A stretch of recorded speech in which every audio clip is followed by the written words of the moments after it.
Dave C, straight from the pit. Dave C here. So for today's show, we could talk about the VAMP MK2 Mark II, the attack vehicle that came out in 1984.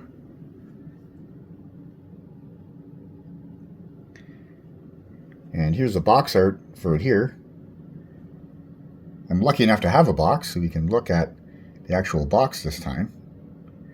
And one thing I always like to do first is look at the stickers, price tags, if there's any left on it. And this one here has a couple.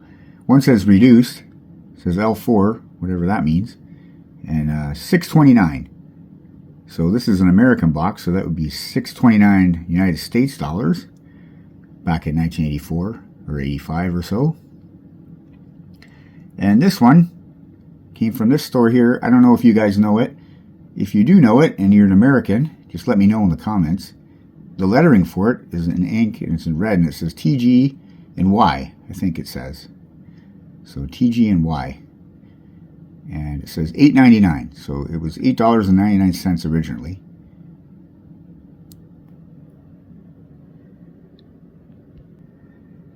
It says G.I. Joe, a real American hero, in the 1982 to 1985 G.I. Joe font. Attack vehicle, VAMP Mark II, with missile launcher and 4 removable missiles. Does not shoot. And there are the 4 removable missiles being shot out of this missile box on the back of the VAMP.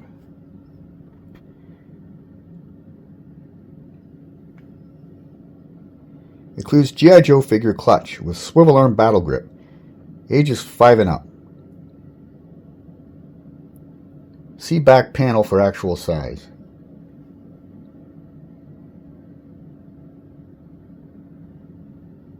Hector Greedo art, classic. This is one of my favorite boxes. This one's a little bit rare, and I was able to get it at a show a while ago. It's one of the surprises I didn't tell you guys about when I said, yeah, it's for a review later on. Remember when I said that? Well, yeah, this is the review later on, and here we are looking at it. You can see on the side of the box, it has the actual toy art in the classic red. And when they reissued some of the newer O-rings, like the Hiss and that, they went with the old retro style box. This here is an original box, so you can see why they would do that. It's got the red there with the photo. And what's it got on the other side? Same thing, of course. Love that old tape on there. That's the original 1984 tape. So hold it together. Nice photo there of the original product.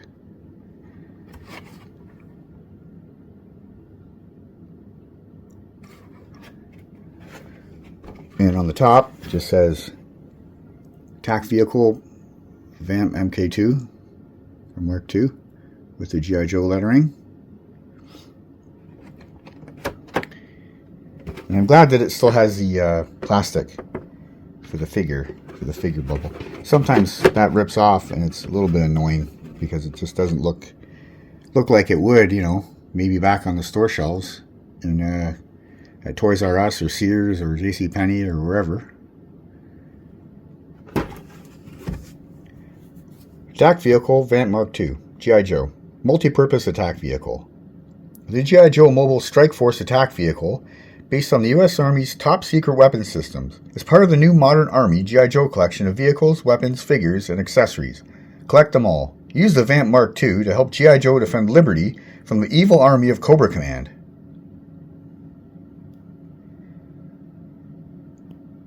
Designed for top secret desert missions. Missile launcher rotates and elevates. 4 removable Stinger XK2 missiles.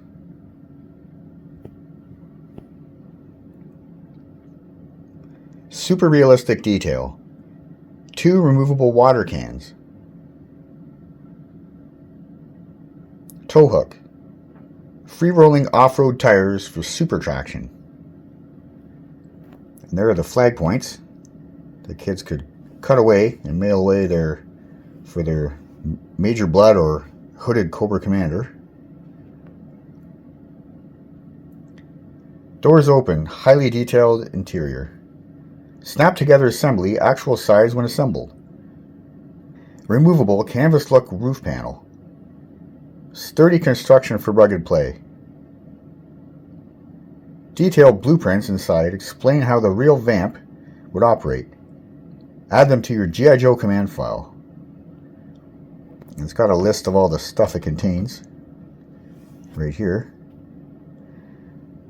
And a kid removed his file card or her file card from this box and put it in their area, their command file, they like to call it back then.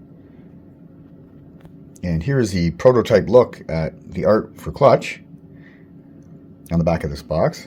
And you can see it says most G.I. Joe figures can sit inside vehicle.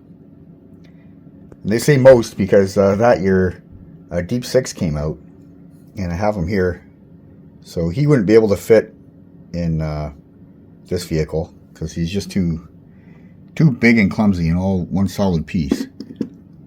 Because he came with the Shark, where he would just lay down flat in the Shark forward. But yeah, so he's too big to fit in this vehicle. So that's interesting that they had to write that on there because they didn't want to disappoint kids that, you know, not all G.I. Joe figures could fit in this vehicle. Clutch in special desert uniform. So yeah, that kind of matches the MK2 here. It's got the scorpion on the side there. And this is more of a desert look than the original, 1982. And I have the original sitting over here with Clutch.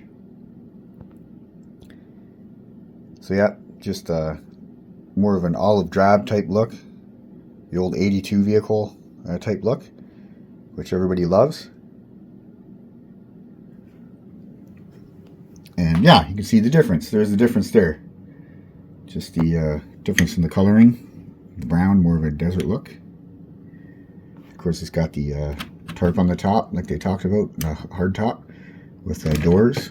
But we'll look at that in a second. Get back to the box here. Yeah, just really, really happy to have this box. And as you guys know, the boxes are just as important to me as the toys sometimes. I really like to display these boxes.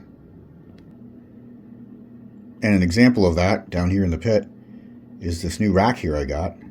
It's made of pretty good steel. Like, I mean, it's thin, but it's steel. So, but yeah, I think it kind of shows off some of the boxes and figures quite well. And here's a better look at the actual vehicle.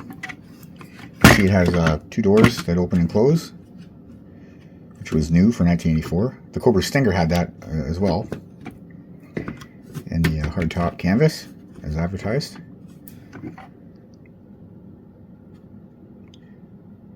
Don't know if you can see it inside there. It's a little bit better.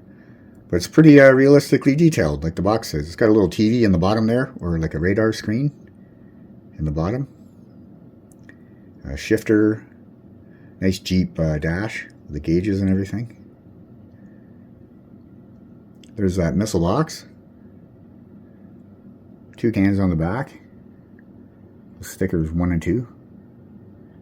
Tail lights. There's those realistic tires there I talked about with the treads.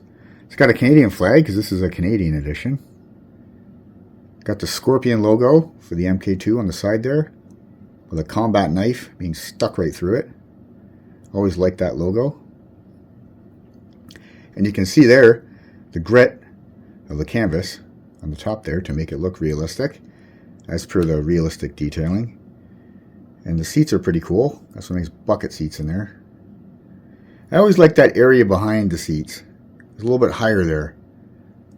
Kind of reminded me of like a Fiero back then, because well, they were kids that I knew when we go camping, and one of them had a Fiero, and I always wanted a Fiero. And later on, as a young man in my 20s, I actually bought a Fiero, believe it or not. But yeah, anyway, that always reminded me of that.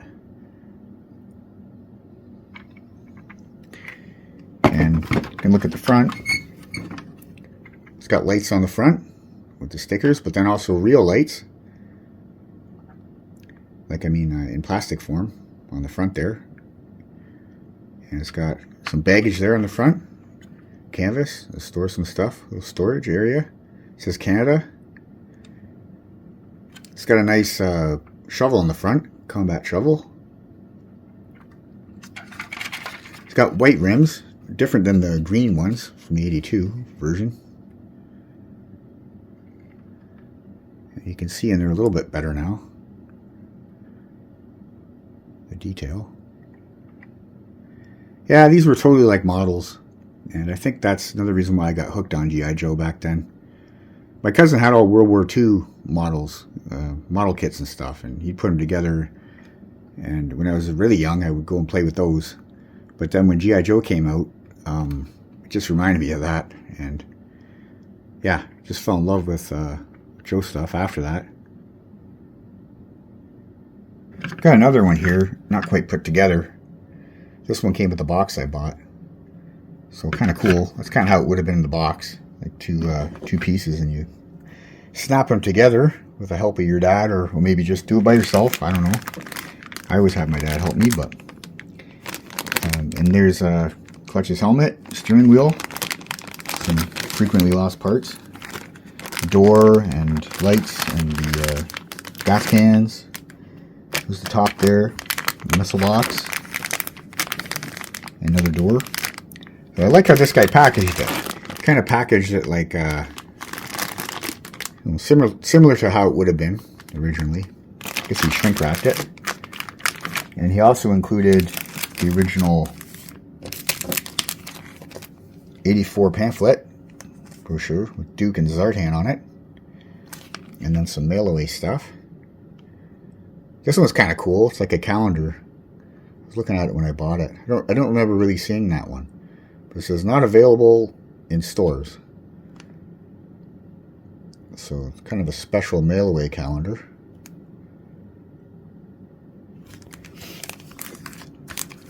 So I flipped open this catalog here, and it's just so awesome to look at these again.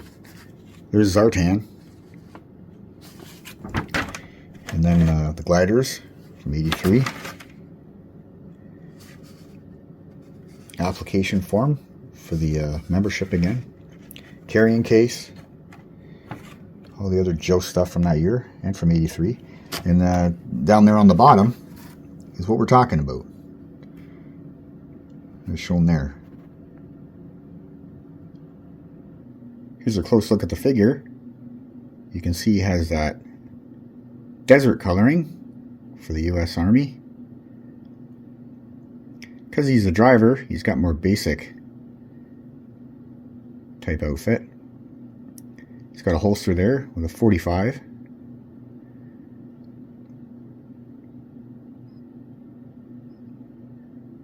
A pouch on the side of his pants in brown. Black boots.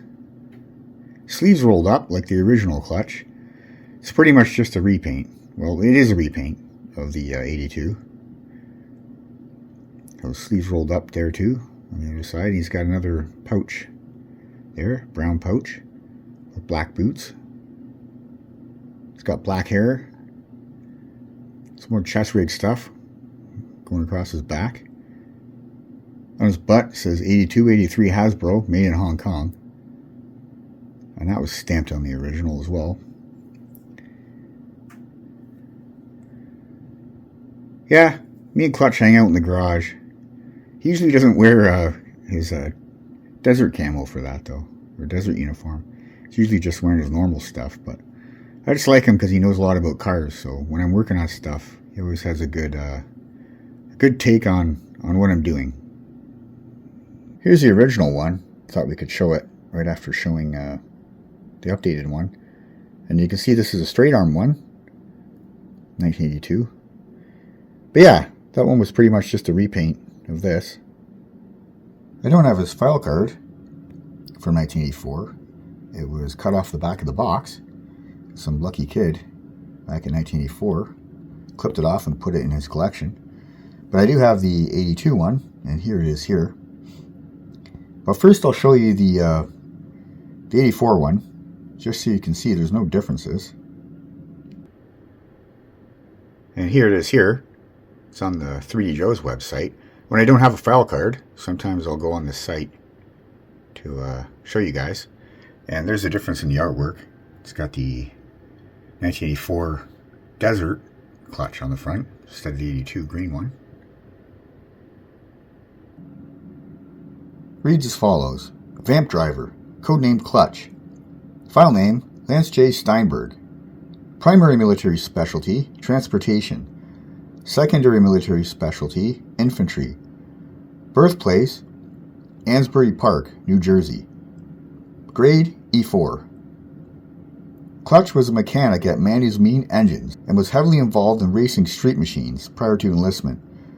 Graduated, Advanced Infantry Training, Covert Ops School, Executive Bodyguard School, Ranger School, Qualified Expert, M1911A1, M3A1, M79, M60. He greases his hair with motor oil, rarely shaves, and chews on the same toothpick for months. Clutch still calls women chicks. Here's a look at the blueprints. It says attack vehicle, VAMP Mark II. And there's a missile launcher there with Stinger Mk2 missiles, it says.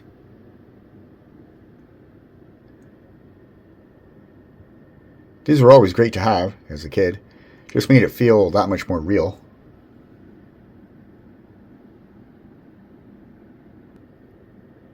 And there's the assembly instructions. My dad would always help me with these back then for some of the trickier things.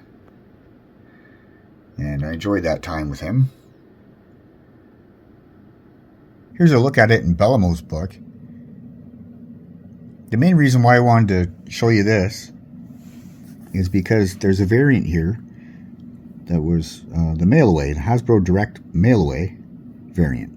And it's a little bit lighter in coloring, in the tan. This is the one I have and that most people have. It was a retail one. And this one here is the mail-away one. It first appears in G.I. Joe's number 30, which is a December 1984 issue. And here it is here. It's got the Dreadnoks on the front, destroying a Sky Striker.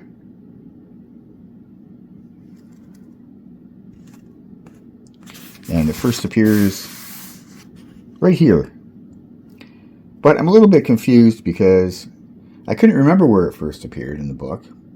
So I did some research, and it says that it first appears here, but that looks still like a regular VAMP to me. But I mean, the color is more of a desert color, so it could be.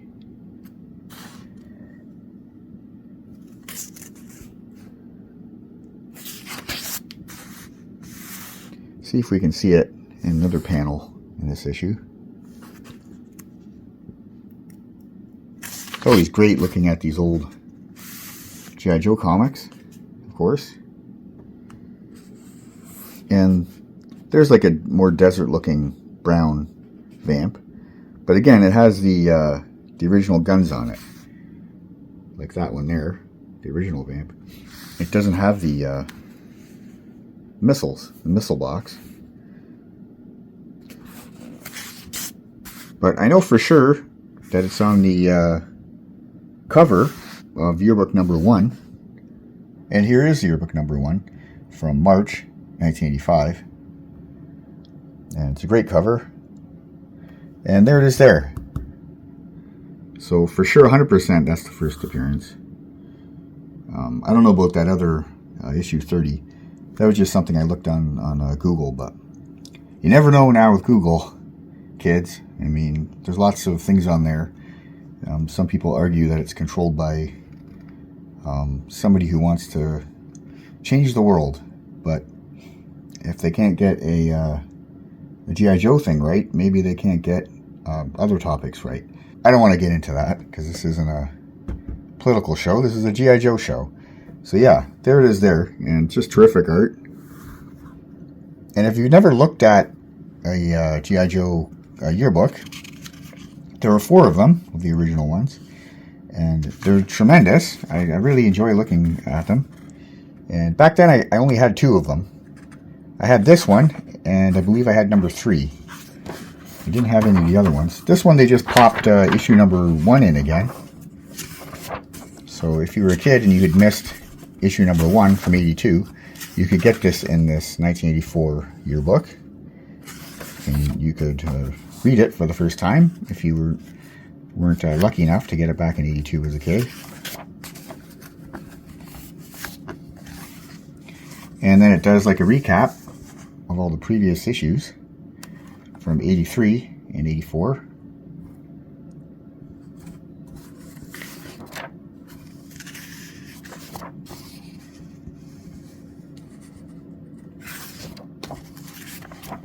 And it has a nice little rendition of the pit that appeared in a 1982 issue.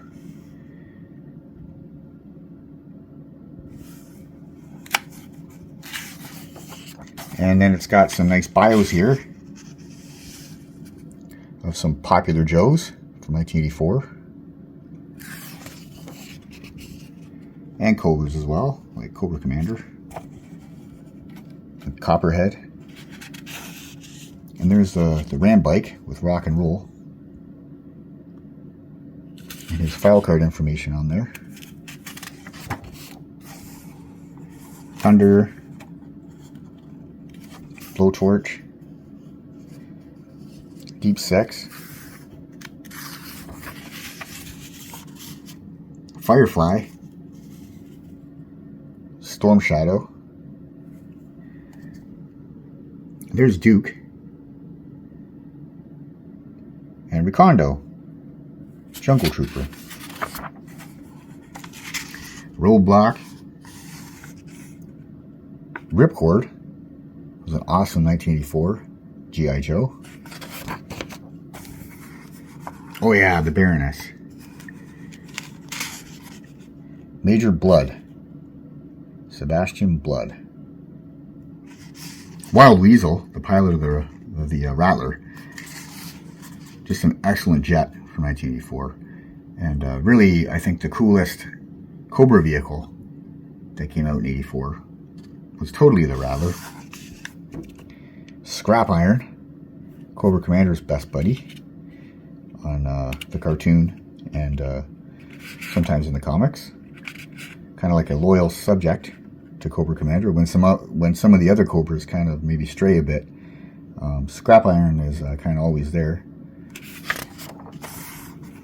There's Mutt and Spirit, the great G.I. Joe. Destro, Zotan. Oh, this is cool art. It's a Steeler with the Mobat. That's excellent to see that. I saw it back then, but I mean, I haven't seen this and haven't really flipped through this book in a long time, so I haven't seen it in a long time. This one's cool. This is for the enrollment form for the membership club. And I had a membership back then in '82, but this one is for the '84 advertising. You can see some of the stuff that you'd get with it. Like a wall poster, newsletter, iron-on emblem, stuff like that. I remember I had the dog tags. There's this cool write-up on G.I. Joe on Television, it was called. And it was talking about the Sunbow animated series in a Marvel book. So that was pretty rare, but yeah. It also talks about the collaboration there with Marvel. Because as shown there, there's G.I. Joe #1 of the Marvel book, but it's in a cartoon form. Because that was for the commercial for the Marvel book. So yeah, back then there was a major collaboration with Marvel Comics and Sunbow to put this together. This massive G.I. Joe property that was sweeping the nation.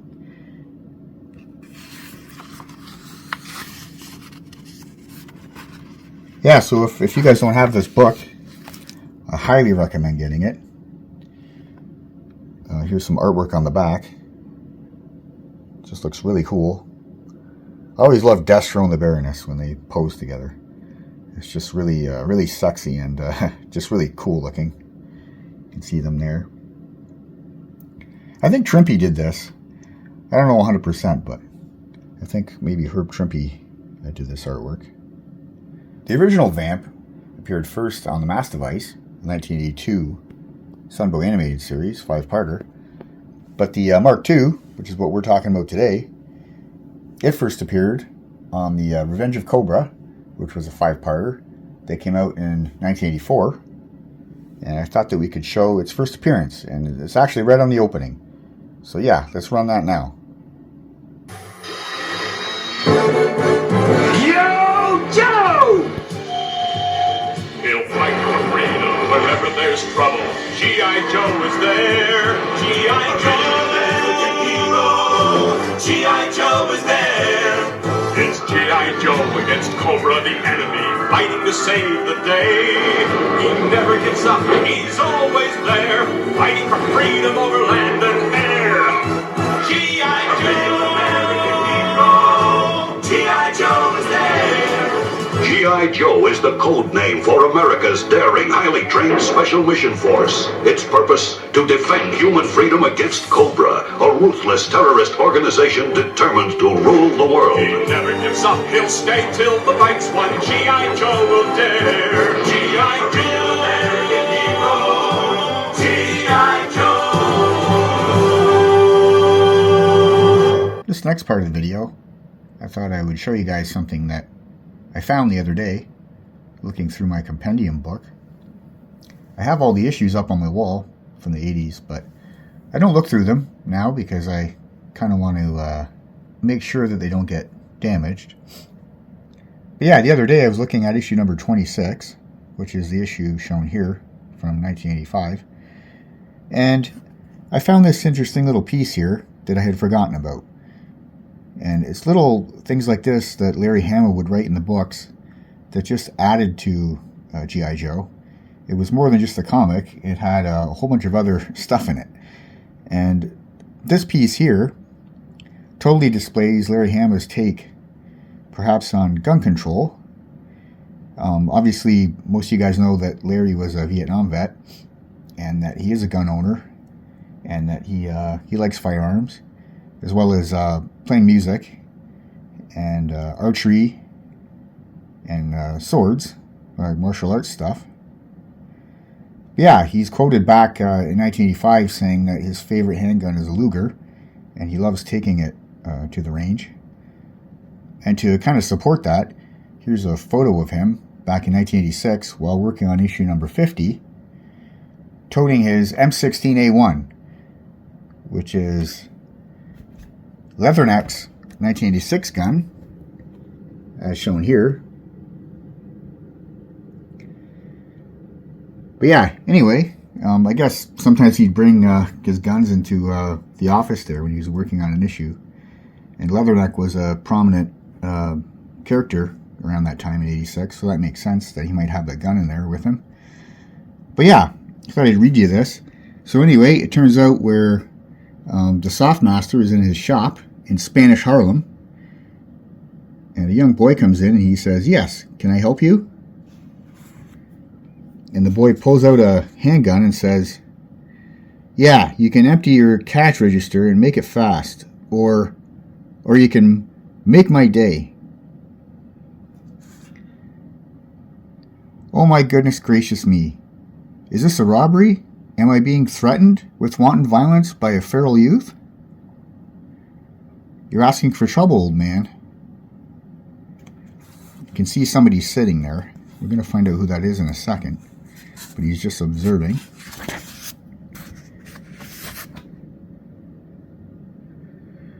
No, it is you who are asking for trouble. Are you aware that a Colt M1911A1 45 caliber pistol is completely incapable of operation while the safety catch is engaged? Yeah, well now it's off, so click. So with the safety off, I can jack the slide back like so, ejecting the round in the chamber and preventing the next round from being stripped off the magazine. Hey!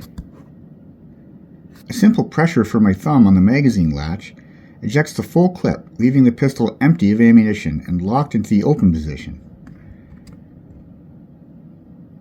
You can see the clip drop out there. I happen to like empty pistols.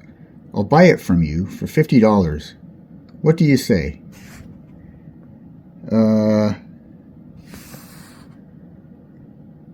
Take it. It's a much better price than the man with the Uzi behind his paper would give you.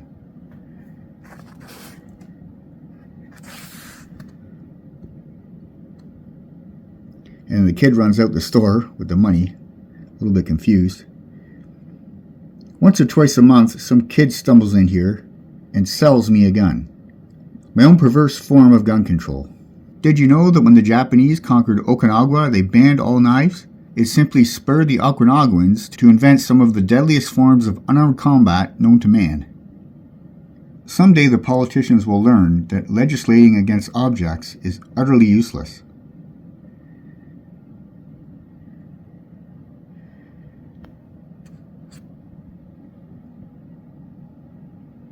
Hope you guys enjoyed this video.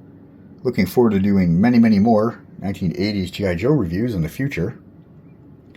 And I'm kind of excited because I've got a lot of things on my mind that I want to do with the channel for reviews. Things I've picked up and just different ideas in general. Hopefully my videos aren't too boring. Sometimes I try to spice it up a bit, but I'm not really the best at that. So anyway, yeah, until the next one, Yo Joe.